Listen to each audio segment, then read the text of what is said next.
Kufuatia kile ambacho meneja habari na mawasiliano wa klabu ya Simba Ahmed Ally kuzungumza na waandishi wakati wa kuanza safari ya mkoa kwa mkoa kwa ajili ya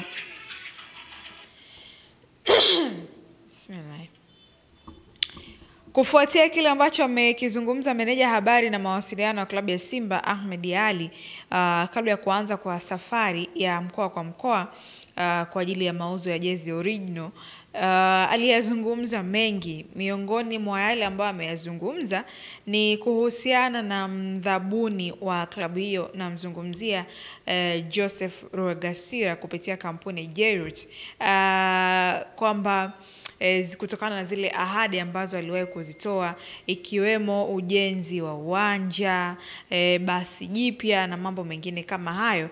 Na meneja habari na mawasiliano hakutaka kuwa muongo, aliweka wazi kwamba uwanja bado hawajaanza mchakato, na hii ni kuja baada ya taarifa za kutoka kwenye uwanja wa Benjamin Mkapa na kuhamia kwenye uwanja wa Meja Jenerali pale Isamuhyo.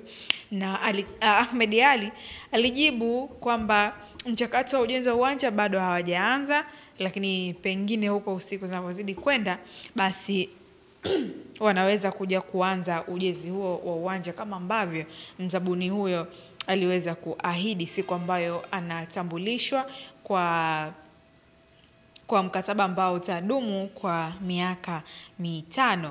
Ally kama hajaacha hili lipite, kwa maana meneja habari na mawasiliano wa klabu ya Yanga hajaliacha hilo lipite, na ameenda kushika kalamu na kuweza kuandika kwenye ukurasa rasmi wa Instagram.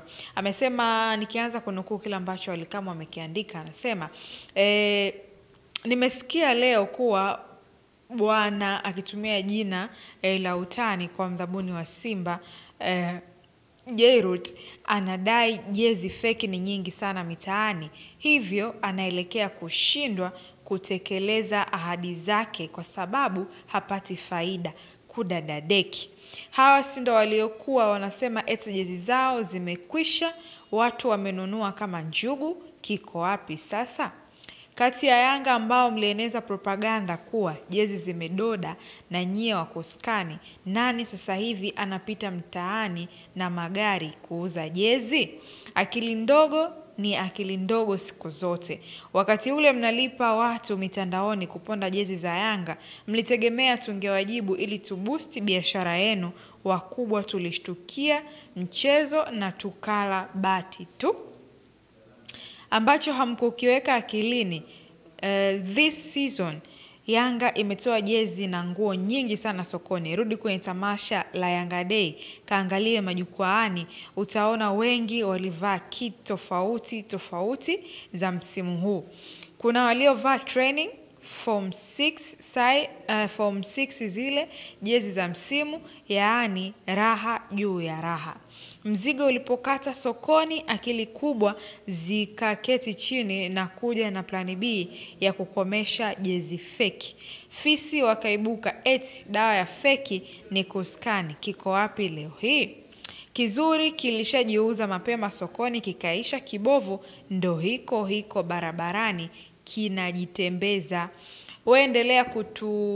Waendelea kutembeza majezi yaliyododa hayo. Watu wanasubiri uwanja wao wa mazoezi, na basi kama ulivyoahidi. Ally Kamwe akimaliza hivyo kuhusiana na kila ambacho kimejitokeza kwa siku ya leo, akijaribu kukumbushia pia ahadi za mzabuni mpya wa